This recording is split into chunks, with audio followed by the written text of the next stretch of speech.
Hey everyone, this is Simran and welcome back to our own YouTube channel IGNOU E-पाठशाला। I hope you people are doing well।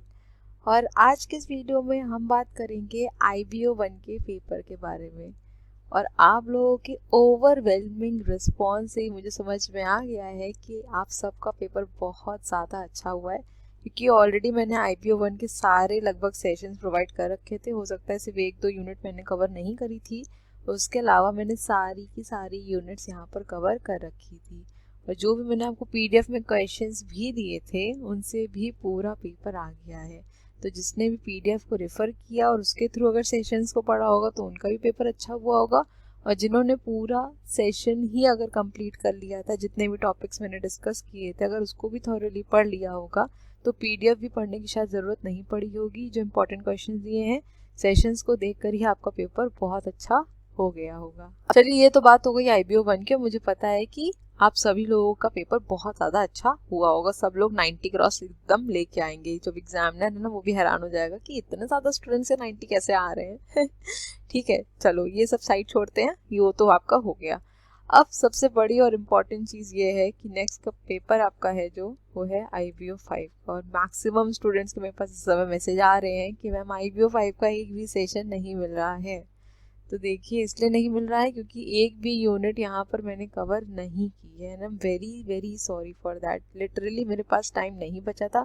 अगर मेरे पास time होता तो मैं बिल्कुल cover कर देती, चाहे मैं सिर्फ ब्लॉक 1 ही कवर करवा देती, लेकिन मैं ज़रूर से कवर करवा देती। मेरे पास भी टाइम नहीं था, मेरा भी कॉलेज खुल गया। फिर उसके बाद आप जानते हैं BEd में अब कितना ज़्यादा रहता है, फाइल एंड ऑल, टीचिंग वीचिंग।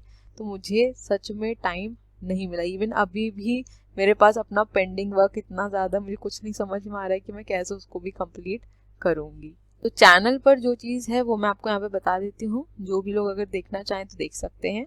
ठीक है, देखिए, इम्पॉर्टेंट टॉपिक्स मैंने दिए हुए हैं ऑलरेडी। ठीक, तो अगर कोई देखना चाहे तो इम्पॉर्टेंट टॉपिक्स देख ले और वही टॉपिक्स पढ़ ले तो पेपर आराम से हो जाएगा। इसके लिए भी यही बोलूँगी कि जो आपका ब्लॉक 1 है उसको पूरा कवर कर लीजिएगा। ठीक, नेक्स्ट बात करूँ तो इम्पॉर्टेंट क्वेश्चंस मैंने इसके ऑलरेडी प्रोवाइड किए हुए हैं। ठीक है, हो सकता है आप लोग ने वीडियो देख भी ली हो, जिन्होंने नहीं देखी है देख लीजिएगा। और इसकी जो PDF है वो आपको टेलीग्राम चैनल पर मिल जाएगी। ठीक, जिसने भी नहीं ज्वाइन किया है ज़रूर से ज्वाइन कर लीजिए ताकि आपको PDF मिल जाए, आप उसके थ्रू पढ़ सकें। ठीक, इग्नू स्क्वाड सर्च करिएगा टेलीग्राम पर और ज्वाइन कर लीजिएगा। फाइल सेक्शन में जाइएगा, आपको PDF मिल जाएगी। ठीक, तीसरी इंपॉर्टेंट चीज़, मैंने कल ही कुछ अपने नोट्स आपको प्रोवाइड किए हैं टेलीग्राम चैनल पर। अब कई स्टूडेंट्स तो इसी में परेशान हो गए, मैम पेपर IBO-1 का है, नोट्स आप IBO-5 के दे रहे हो, क्या हो रहा है? ये कंफ्यूज हो गए काफ़ी स्टूडेंट, मेरे पास मैसेज करने लग गए थे। तो देखिए, वो नोट्स मैं इसीलिए जल्दी दे रही थी। कुछ स्टूडेंट्स हो सकता है ना कि IBO-1 का पेपर ऑलरेडी उनका क्लियर हो, तो वो IBO-5 के लिए प्रिपेयर कर रहे हो, तो मुझसे पूछ रहे थे मैम सेशंस हैं कि नहीं है, कुछ नोट्स हैं या नहीं। तो मेरे पास जो भी था, मेरे पास अपना नोट्स या जो भी चीज़ें, वो सब मैंने आपको दे दिया है। ठीक है, अब कोशिश यही करूँगी कि टेलीग्राम पर ही कुछ और नोट्स प्रोवाइड कर दूँ। भले मैं ऑनलाइन सर्च करके दे दूँ ईजी लैंग्वेज में, जिससे आप आराम से समझ सकें, लेकिन कोशिश यही रहेगी कि मैं जो भी दूंगी अब आपको टेलीग्राम चैनल पर ही प्रोवाइड कर दूँ, क्योंकि लिटरली मेरे पास इतना भी टाइम नहीं है कि मैं बहुत बड़ी वीडियोस या फिर सेशन बना सकूं। ठीक है, देखिए, ये वीडियो अगर आप सोचेंगे कि मैम आपके पास ये वीडियो बनाने टाइम है, तो देखो, इसमें कुछ ज़्यादा एक्स्ट्रा एफर्ट डालने की ज़रूरत नहीं है ना। आपने पेपर भेज दिया और मैंने आपको यहाँ पर एनालिसिस बता दिया। अब अगर मैं प्रॉपर सेशन लूँगी तो मुझे 2 से 3 घंटे चाहिए PDF बनाने के लिए, क्योंकि वो आपको पता है कि मैं मैटर सिर्फ बुक का नहीं देती हूँ, इधर उधर से निकाल के डिफरेंट सोर्सेज से पढ़ के तभी PDF प्रोवाइड करती हूँ ताकि आपको चीज़ें क्लियर हो पाए। तो मेरे पास सच में इतना ज़्यादा टाइम नहीं है। ऑलरेडी डेडलाइन है मुझे दी मेरे टीचर्स ने कि आपने अभी तक फाइल जमा नहीं करी है, आपको सबमिट करनी है। ऊपर से मेरी टीचिंग भी लगी हुई है कमिंग डेज में, तो बहुत सी चीज़ें लाइंड अप हैं। मुझे खुद नहीं समझ में आ रहा कि कैसे करूँगी मैनेज, बट आप लोग का भी मैं समझ रही हूँ कि IBO-5 लिटरली इतना ज़्यादा डिफ़िकल्ट नहीं है ही कहूँगी, लेकिन हाँ, चीज़ ये है कि आपको इसमें याद करने वाली चीज़ें ज़्यादा हैं। ठीक है, तो कहीं ना कहीं हो सकता है थोड़ा डिफ़िकल्टी आती है। ठीक, तो कोशिश यही करूँगी कि नोट्स आपको कुछ प्रोवाइड कर दूँ, भले मैं ऑनलाइन मटेरियल से निकाल के ही करूँ। तो इसीलिए बोल रही हूँ कि टेलीग्राम चैनल को ज़रूर से ज्वाइन कर लीजिएगा। टाइम टू टाइम आपको यहाँ पर चीज़ें प्रोवाइड करती रहूँगी मैं। ठीक है ना, तो चलिए अब चलते हैं सीधा अपने पेपर की तरफ। तो आ जाते हैं अब अपने पेपर की तरफ। और आज के पेपर में एक चीज़ मैंने देखी कि इस बार आपका जो पेपर है वो पार्ट ए और पार्ट बी के फॉर्म में दिया गया था, है ना। Comment on the following question या फिर कह सकते हैं स्टेटमेंट वाइज क्वेश्चन इस बार पूछे गए हैं। ठीक, तो यहाँ पर आपको कुल 4 क्वेश्चंस को अटेम्प्ट करना था। ठीक है, सबसे पहला क्वेश्चन दिया था, settlement is a desirable solution for business disputes of international character. तो ये settlement of international trade dispute से क्वेश्चन दिया आपको। आई होप आपने ये बहुत आराम से क्लियर कर लिया होगा, इस क्वेश्चन को आराम से लिख लिया होगा। यहाँ पर 4 क्वेश्चन ही अटेम्प्ट करने थे, 5 मार्क्स के थे, तो मैं कह सकती हूँ कि यहाँ पर आपको 1 to 1.5 पेज आंसर लिखना चाहिए था। ठीक है, अगर आपने 2 लिखा है तो अच्छी बात है, लेकिन एटलीस्ट 1 पेज तो लिखना चाहिए। ठीक, नेक्स्ट क्वेश्चन है अब हमारा, the key factor that makes the market economy work is consumer sovereignty.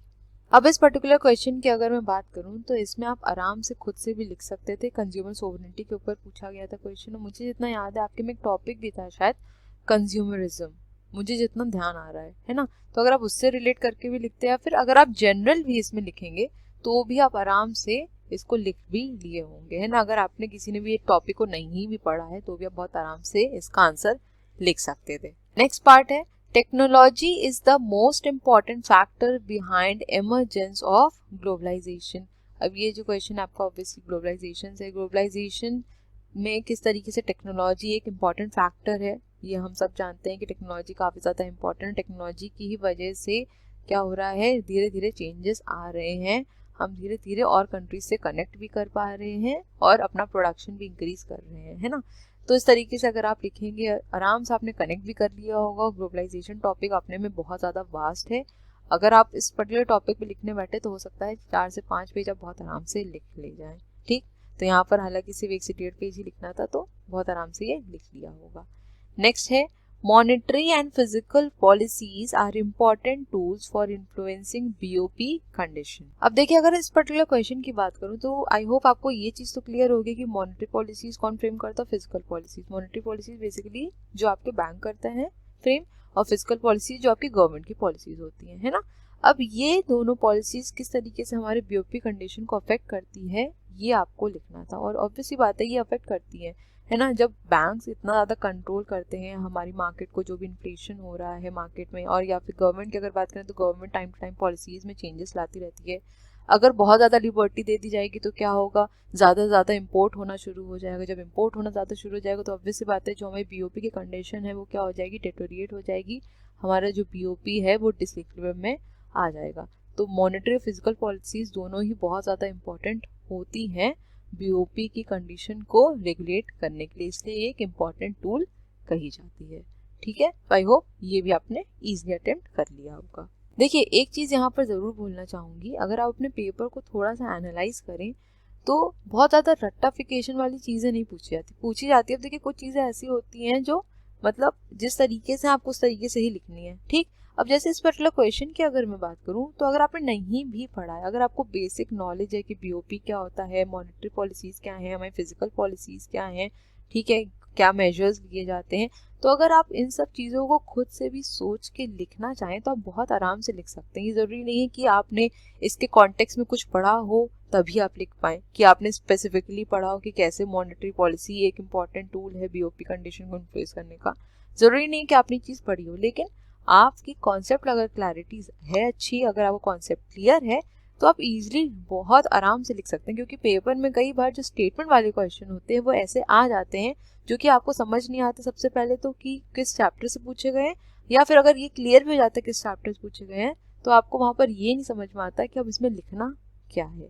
ठीक, तो कुछ चीज़ें आपको वहाँ पर अपने दिमाग से ही लिखनी होती है और वो गलत भी नहीं करते हैं। ठीक, अगर आप जेन्युइन लिखेंगे, सही चीज़ लिखेंगे तो गलत नहीं किया जाएगा।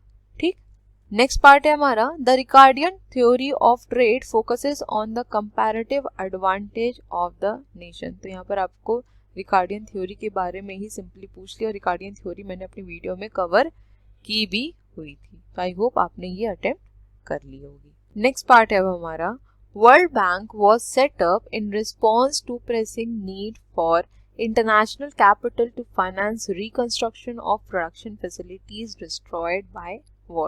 तो बेसिकली यहाँ पर आपको वर्ल्ड बैंक के बारे में लिखना था, उसकी नीड कि वर्ल्ड बैंक की ज़रूरत क्यों पड़ी, ठीक है, इसके बारे में यहाँ पर आपको लिखना था। ओके, तो यहाँ पर ख़त्म हो जाता है आपका पार्ट ए, और यहाँ पर आपको कोई 4 क्वेश्चंस को अटेम्प्ट करना था। तो मुझे लगता है आपने बहुत ही आसानी से अटेम्प्ट भी कर लिया होगा। अब चलते हैं पार्ट बी की तरफ, जो कि थे आपके लॉन्ग क्वेश्चंस। अब यहाँ पर भी आपको कुछ 4 क्वेश्चंस को अटेम्प्ट करना था, ठीक। तो इसमें सबसे पहला क्वेश्चन दिया था, analyse the main features of world trade in terms of commodity and country reason composition. अब देखिए, इस पर्टिकुलर क्वेश्चन की बात करूं तो वर्ल्ड ट्रेड में मैंने आपको सिर्फ प्रॉब्लम्स का ही वीडियो प्रोवाइड किया था, ठीक है। टर्म्स ऑफ कमोडिटी या कंट्री रीजन कॉम्पोजिशन के बारे में नहीं दिया था, क्योंकि देखिए मेरे पास जो एडिशन है बुक का वो पुराना है, ठीक। अगर मैं आपको कुछ डेटा यहाँ पे प्रोवाइड करूँ और वो ऑथेंटिक ना हो, ठीक ना हो आपके इस पर्टिकुलर एग्जाम के पर्पज से, तो कोई फ़ायदा नहीं है, ठीक। तो इसीलिए मैंने वीडियो में ये चीज़ बोल भी दी थी कि जो डेटा है वो आप अपने तरफ से ही पढ़ लीजिएगा। जो स्टैटिक पोर्शन है, जो चेंज नहीं होना है, वो मैंने आपको प्रोवाइड किया था, ठीक है। तो अगर आपने क्वेश्चन अटेम्प्ट भी कर लिया होगा तो वेल एंड गुड, अच्छी बात है। अगर नहीं किया है तो आगे बहुत से ऐसे क्वेश्चन है जो मेरी PDF से आए हैं, अगर आपने वो ही अटेम्प्ट कर लिया होगा तो आपका पेपर बहुत आराम से क्लियर हो गया होगा।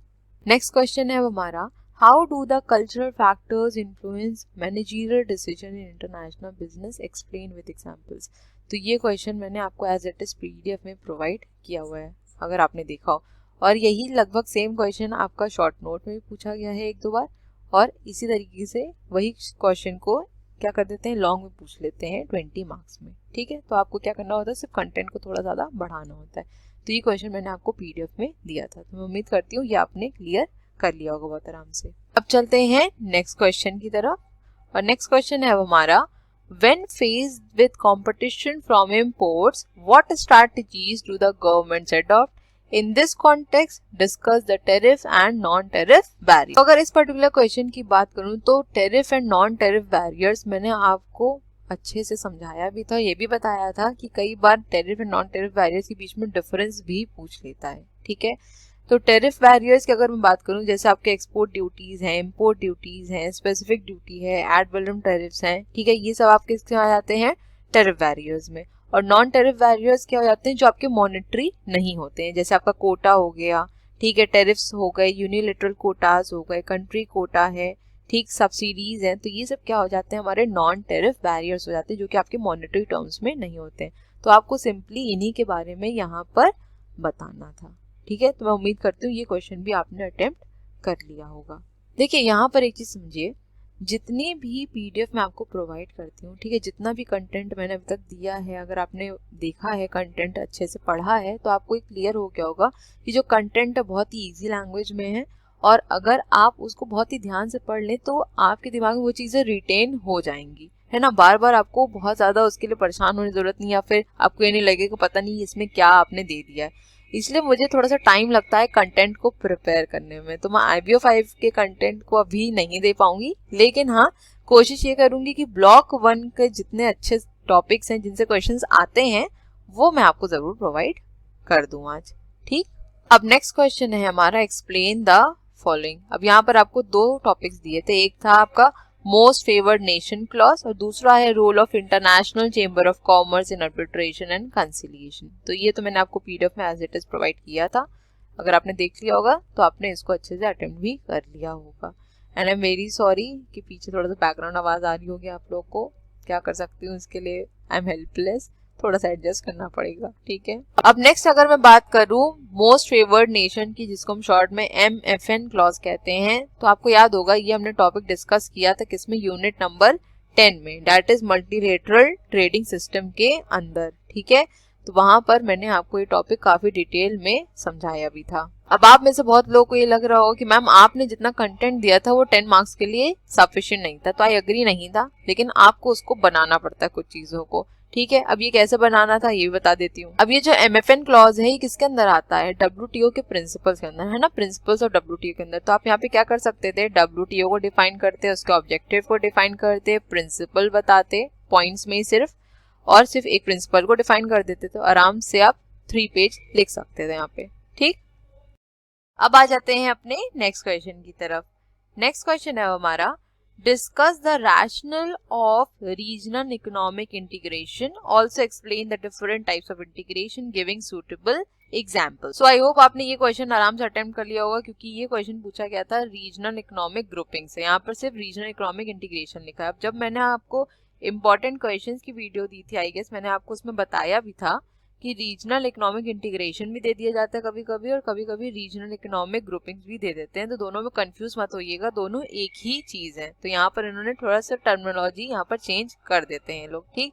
और यहाँ पे क्या पूछा था, डिफरेंट टाइप्स ऑफ इंटीग्रेशन. तो मैंने आपको बताया था कि इंटीग्रेशन जितने भी आपको दिए हुए हैं, आपको एक सीक्वेंस में ही उसको याद करना है, तभी आपको वो याद भी रहेंगे. और मैंने आपको इसलिए उसमें चार्ट भी प्रोवाइड किया था कि किस तरीके से पूरा प्रोसेस काम करता है. तो आई होप आपने ये अटेम्प्ट कर लिया होगा. नेक्स्ट क्वेश्चन है क्वेश्चन नंबर 7. अब इसमें दो पार्ट दिए हुए थे. सबसे पहला है distinguish between export sale contract and domestic sale contract, और दूसरा पार्ट है describe the provisions of the proper law of contract when the choice of law clause does not exist in the contract. तो ये तो आपने attempt कर लिया होगा, क्योंकि ये पीडीएफ में एज इट इज सेम ही मैंने आपको प्रोवाइड किया हुआ है. कौन सी पीडीएफ में, जो मैंने आपको सेशंस प्रोवाइड करे हैं उसमें, ठीक. अब बात करूँ एक्सपोर्ट सेल कॉन्ट्रैक्ट और डोमेस्टिक सेल कॉन्ट्रैक्ट की, तो इसका डिफरेंस आई होप आपने लिख लिया होगा, क्योंकि एक्सपोर्ट सेल कॉन्ट्रैक्ट ऑलरेडी मैंने आपको समझाया हुआ है कि क्या होता है, ठीक है. अब आ जाते हैं अपने लास्ट क्वेश्चन की तरफ, जो कि है आपका शॉर्ट नोट्स. और यहाँ पर आपको सिर्फ दो क्वेश्चन को अटेम्प्ट करना था. सबसे पहला दिया है डंपिंग. ये एग्जामिनर का फेवरेट टॉपिक है. डंपिंग पूछता ही पूछता है, लगभग मेरे ख्याल से हर बार आता है. ये शायद एक दो बार नहीं आया होगा, लेकिन डंपिंग हर बार लगभग पूछ ही लिया जाता है, ठीक. नेक्स्ट पार्ट है आपका इंटरनेशनल कमोडिटी अग्रीमेंट. तो ये क्वेश्चन मैंने एज इट इज आपको इंपॉर्टेंट क्वेश्चंस की पीडीएफ में प्रोवाइड किया हुआ था, ठीक. नेक्स्ट है इकोलॉजिकल एनवायरनमेंट. तो आपका ब्लॉक 1 से ही है, तो आपने पढ़ा ही होगा आपने environment, micro environment, macro environment. तो आपने ये क्वेश्चन बहुत आराम से लिख भी लिया होगा, ठीक है, कुछ दिक्कत नहीं हुई होगी. और लास्ट हमारा ट्रेड इन सर्विसेज. तो ये भी मैंने आपको पीडीएफ में प्रोवाइड किया हुआ था.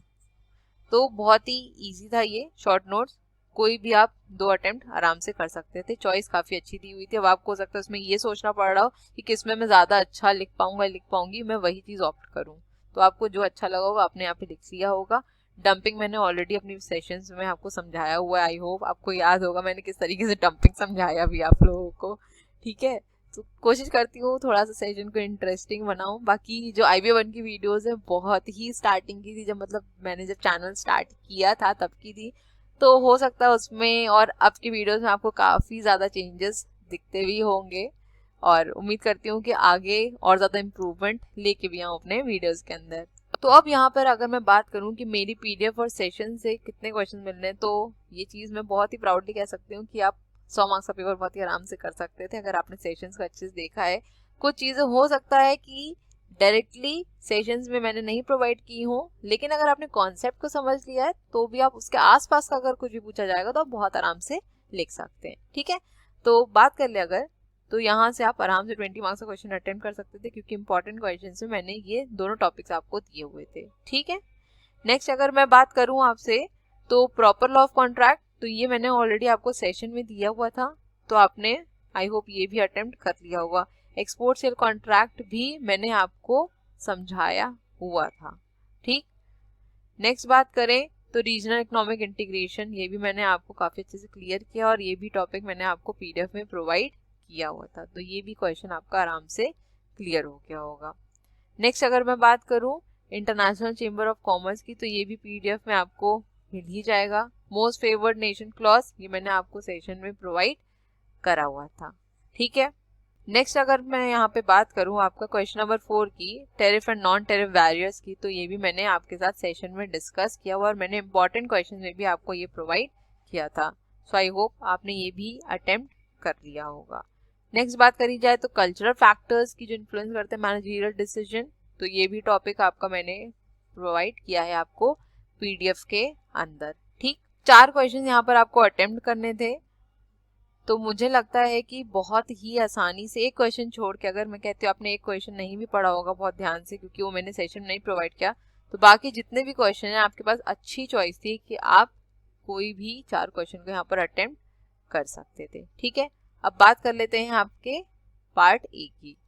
तो पार्ट ए की बात करी जाए तो इंटरनेशनल ट्रेड डिस्प्यूट, ये मैंने सेशन में प्रोवाइड किया हुआ है, अगर आपने ध्यान से देखा है. और मैंने आपको अपनी PDF में भी जो इम्पोर्टेंट टॉपिक्स की उसमें भी आपको इंटरनेशनल ट्रेड डिस्प्यूट से रिलेटेड क्वेश्चन प्रोवाइड किया था। तो आई होप आपने यहाँ से आराम से ये आंसर लिख लिया होगा। ठीक, नेक्स्ट बात करें कंज्यूमर सोवरेनिटी की, तो ये आपने खुद से लिख लिया होगा। ग्लोबलाइजेशन मैंने आपको पढ़ाया था, तो ये भी आपने बहुत ही आराम से क्लियरली लिख लिया होगा।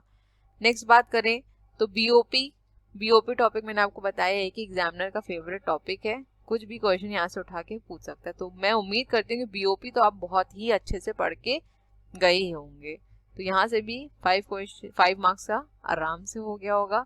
रिकार्डियन थ्योरी मैंने आपको अपने सेशन प्रोवाइड भी करी थी, आपको PDF में भी प्रोवाइड की हुई थी। तो 4 क्वेश्चन करने थे, 4 क्वेश्चन यहाँ पर बहुत आराम से हो गए होंगे। वर्ल्ड बैंक के बारे में अगर आपने लिखा होगा तो वर्ल्ड बैंक से रिलेटेड भी सेशन था। तो इन ऑल अगर कहा जाए तो पेपर ठीक आया था। ठीक है, पेपर डिफिकल्ट नहीं था। अगर किसी ने बहुत अच्छे से पहले से थोड़ा बहुत भी पढ़ा है तो पेपर आराम से कर लिया होगा। ठीक, अभी अगर मैं लिख दूंगी ये पेपर इजी था तो कहेंगे आप लोग कि मैम इजी तो हमको नहीं लगा। देखिए बहुत सी चीज़ें नहीं पूछी गई। सबसे पहली चीज़ जो आपका एथिक्स था पूछा ही नहीं गया पेपर में, है ना, क्योंकि वो अपने में थोड़ा सा कह सकते हैं कि डिफिकल्ट टॉपिक। डिफिकल्ट क्या है, एथिकल डिलेमास, एथिकल लैप्सेस क्या होते हैं, बहुत ज़्यादा कन्फ्यूजन होता है स्टूडेंट को। ये क्वेश्चन लगभग हर बार पूछा ही जाता था। ठीक, तो जो इनके सिलेक्टिव टॉपिक्स हैं जिनको वो रिपीटेडली पूछते रहते हैं, उन्हीं से ही क्वेश्चन यहाँ पर पूछा गया था। और बाकी जो भी स्टूडेंट्स मेरे वीडियोस से पढ़ के गए होंगे तो इस बात की तो मैं गारंटी ले सकती हूँ बहुत ही आराम से कि आप सबका पेपर बहुत अच्छा होगा और आपके चेहरे पे एक स्माइल रही होगी जब आप शायद पेपर लिख भी रहे होंगे या फिर एग्जामिनेशन सेंटर से अपने बाहर निकल रहे होंगे, ये सोच के कि चलो एटलीस्ट मैंने आज का पेपर अपना बहुत अच्छा किया। और आप लोग के मैसेजेस भी काफ़ी ज़्यादा आए मेरे पास। मतलब जब आप लोग के मैसेज आ रहे थे उस टाइम मैं घर पे थी ही नहीं, मैं कुछ काम से गई हुई थी क्योंकि आज ऑफ था कॉलेज का, तो कुछ अपने पेंटिंग काम है उनको भी निपटाना था। तो आप लोग के लगातार मैसेजेस आ रहे थे, तो मैंने सोचा कि मैं घर जाके आराम से आप लोग के मैसेजेस देखूंगी तब रिप्लाई करूँगी, क्योंकि ऐसे मैं सीन करके छोड़ दूँ ना तो मुझे पता है कि बहुत बुरा लगता है कि मतलब मैसेज देख भी लिया और उस पर कुछ जवाब भी नहीं दिया, है ना, तो it feels very bad, I know.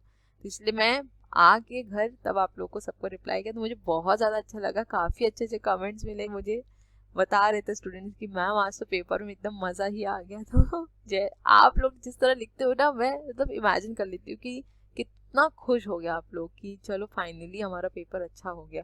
और मैं सच में एक्सपेक्ट करती हूँ कि सबके 90 मार्क्स आने चाहिए। ठीक है, एग्जामिनर को सोच में पड़ जाना चाहिए कि कहाँ से पढ़ रहे हैं ये स्टूडेंट्स की इतना अच्छा स्कोर कर रहे हैं। ठीक, तो ये सब तो बात हो गई। मेन है अब आपका IBO 5 का पेपर, जिसमें आप लोग बहुत ज़्यादा टेंस्ड हैं। ठीक, तो यहाँ पर कोशिश ये है कि जो ब्लॉक 1 है उसकी यूनिट्स में जो भी इम्पोर्टेंट चीज़ें हैं जहाँ से क्वेश्चंस बन सकते हैं, ठीक है, मैं आपको उसका कंटेंट टेलीग्राम पे प्रोवाइड कर दूंगी। बार बार बता रही हूँ, टेलीग्राम ज्वाइन कर लीजिए, फ़ायदे में ही रहेंगे, नुकसान कुछ नहीं होगा, सब कुछ फ्री में मिलना है यहाँ। ठीक, जिन्होंने ज्वाइन किया है शायद उनको ये समझ में आ रहा हो कि बेनिफिशियल है ज्वाइन करना। ठीक, तो इग्नू स्क्वाड नाम है, ज्वाइन ज़रूर से कर लीजिए। बाकी अपनी तरफ से मैं जितनी ज़्यादा हेल्प कर पाऊंगी उतनी ज़्यादा हेल्प करूंगी, ये बात आप भी बहुत अच्छे से जानते हैं। अब आपको पता है पीछे बैकग्राउंड आवाज़ आपको आई रही होगी। अब ऐसे में अगर मैं प्रॉपर IBO 5 के सेशन देने लग जाऊँ ना तो मैं सच में नहीं पढ़ा पाऊंगी। ठीक है, तो मैं आपको कुछ कंटेंट टेलीग्राम पे ज़रूर दे दूंगी। ठीक, तो आज का हमारा सेशन यहीं तक था। उम्मीद करती हूँ कि मेरे सेशन से, मेरे PDF से आपको बहुत ज़्यादा हेल्प हो रही होगी। और एक चीज़ और बोलना चाहूँगी, आप में से काफ़ी स्टूडेंट्स मुझसे कहते हैं मैम आप एनालिसिस जो देते हो उसमें बता दिया करो कि क्या लिखना क्या नहीं। देखो आज मैंने वो चीज़ बताई है, लेकिन मैं जनरली वो चीज़ को अवॉइड करती हूँ। ऐसा नहीं है कि मैं बता नहीं सकती हूँ, अवॉइड इसलिए करती हूँ क्योंकि देखो कई स्टूडेंट्स का ऐसा होता है कि वो लिखे आए हैं, ठीक, अब उनको लग रहा है कि उन्होंने सही लिखा है, ओके, अब मैं यहाँ पे अगर बताऊं कि इसमें ये लिखना उसमें वो लिखना है तो वो परेशान हो जाएंगे।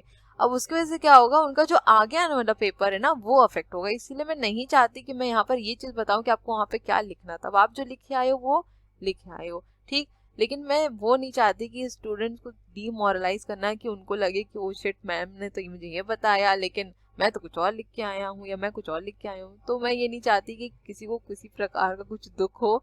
ठीक, उससे क्या होता है ना, हमारे आगे ही पेपर्स अफेक्ट होने लग जाते हैं। एक पेपर हमारा गड़बड़ हो गया पता चला, उसकी वजह से हमने अपने आगे वाले पेपर्स भी खराब कर दिए। तो ये चीज़ मैं सीरियसली नहीं चाहती हूँ, कि मैं भी अभी भी खुद एक स्टूडेंट हूँ, तो ये चीज़ मैं खुद भी समझती हूँ और रियलाइज करती भी हूँ। ठीक, so thank you so much for watching. Please channel को लाइक, शेयर और सब्सक्राइब करना मत भूलिएगा। बेल आइकन को भी ज़रूर प्रेस कर दिएगा, ताकि मैं जब भी वीडियोस को अपलोड करूँ उसका नोटिफिकेशन आपके पास ज़रूर जाए। अपने फीडबैक भी दीजिएगा कि वीडियोस कैसी लग रही हैं, और अगर कुछ इम्प्रूवमेंट की ज़रूरत है तो बिल्कुल बताइएगा। मिलेंगे अपने नेक्स्ट वीडियो में। Till then stay safe, stay healthy, bye bye, take care and all the best.